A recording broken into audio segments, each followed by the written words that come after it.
حمدا ومصليا أما بعد. أعوذ بالله من الشيطان الرجيم. بسم الله الرحمن الرحيم. قل للمؤمنين يغضوا من أبصارهم ويحفظوا فروجهم ذلك أزكى لهم إن الله خبير بما يصنعون. صدق الله العظيم. اسٹیج پر مفروض اساتذہ اکرام اور حکم مستحکم صاحب اور سامعین محترم، آج کے اس مسابقتی پروگرام میں میرا عنوان بدنصیب کے نقصانات اور ان کا حل قرآن و حدیث کی روشنی میں۔ سامعین محترم، اسلام دنیا کا وہ واحد اور معتدل صاف و شفاف مذہب ہے جس نے عفت و عصمت کا ایک مکمل نظام پیش کیا ہے۔ مذہب اسلام کی تعلیمات کی راہ میں جہاں بہت سی چیزیں حائل ہو جاتی ہے، ان میں سے ایک انتہائی مضر چیز بدنظری بھی ہے۔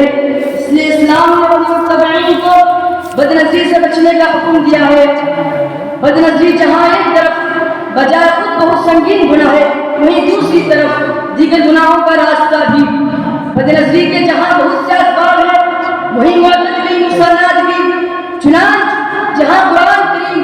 بدنظری کی شکار آپ کو امانت خدا بندی میں خیانت کرنے والا قرار دیتے ہوئے یعلم خائنۃ الاعین وما تخفی الصدور کہتا ہے، وہیں نبی کریم صلی اللہ علیہ وسلم بدنظری کا نقصان زنا کی شکل میں ظاہر ہونے کا اعلان کرتے ہوئے ارشاد فرماتے ہیں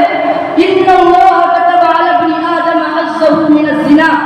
ادرک ذلك لا محالة فالزنا العین النظر۔ اور علامہ قرطبی رحمۃ اللہ علیہ بدنظری کا نقصان بیان کرتے ہوئے تفسیر قرطبی جلد 2 صفحہ 148 پر لکھتے ہیں کہ نگاہ دل تک رسائی کا سب سے بڑا دروازہ ہے، اس راہ سے فتنے بہت جلد اور بہت زیادہ آتے ہیں، اس لیے نگاہ کی حفاظت کا اہتمام بہت ضروری ہے۔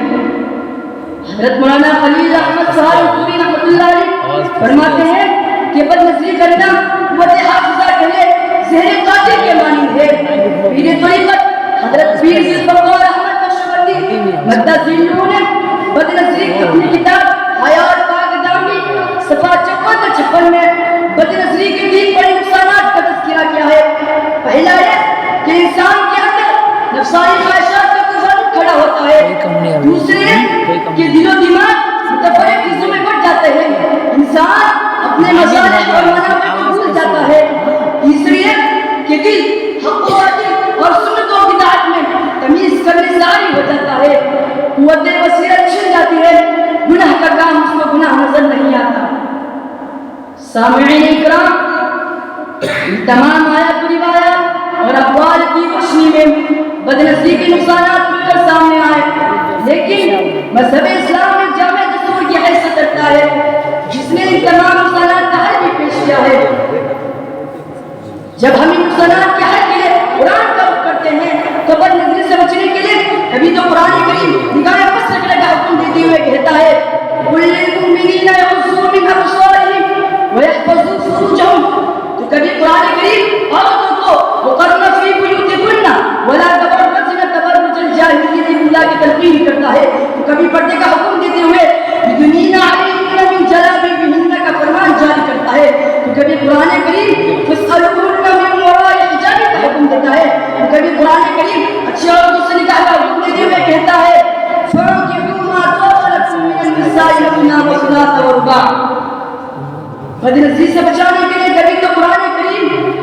خوف خدا کا احساس دلاتے ہوئے کہتا ہے أَلَمْ يَعْلَمْ بِأَنَّ اللَّهَ يَرَاهُ، تو کبھی قرآن کریم ذکر اللہ کی نصیحت کرتے ہوئے کہتا ہے إِنَّ الَّذِينَ اتَّقَوْا إِذَا مَسَّهُمْ طَائِفٌ مِّنَ الشَّيْطَانِ تَذَكَّرُوا فَإِذَا هُم مُبْصِرُونَ۔ بدنظری سے بچنے کے لیے کبھی تو قرآن کریم مخالفت نفس کی تلقین کرتے ہوئے کہتا ہے وَالَّذِينَ جَاهَدُوا فِينَا لَنَهْدِيَنَّهُمْ سُبُلَنَا، تو کبھی قرآن کریم نکاحوں کے غلط استعمال کو امانت خدا بندی میں خیانت قرار دیتے ہوئے کہتا ہے إِنَّ اللَّهَ يَأْمُرُكُمْ أَن تُؤَدُّوا الْأَمَانَاتِ إِلَىٰ أَهْلِهَا۔ حاضرین بس اور آگے بڑھیں، جب ہم احادیث مبارکہ کا ذخیرہ کھولتے ہیں تو بدنظری کا حل پیش کرتے ہوئے کبھی تو آپ صلی اللہ علیہ وسلم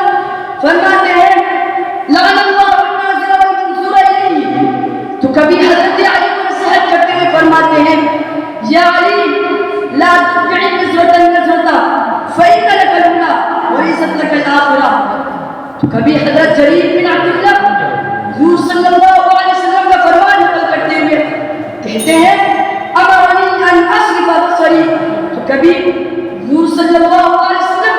بدنظری کو ابلیس کا زہریلا تیر قرار دیتے ہوئے فرماتے ہیں النظر سهم مسموم من سحاب ابلیس۔ سامعین اکرام، ان تمام آیات و روایات اور اقوال سامعین اکرام بدنظری کے مذکورہ رسالہ اور ان کے پیش کردہ ہے آج امت مسلمہ کو اس بات کی دعوت دے رہے ہیں کہ اسلام کے مطلوبہ صالح معاشرہ کی تشکیل کی باتیں موجودہ دور میں جہاں بڑھتی ہوئی نظر آ رہی ہے، وہیں دیگر تمام امور پہلو کا پہلو اس حوالے سے امت کو بیدار کرنا انتہائی ضروری ہے۔ محمد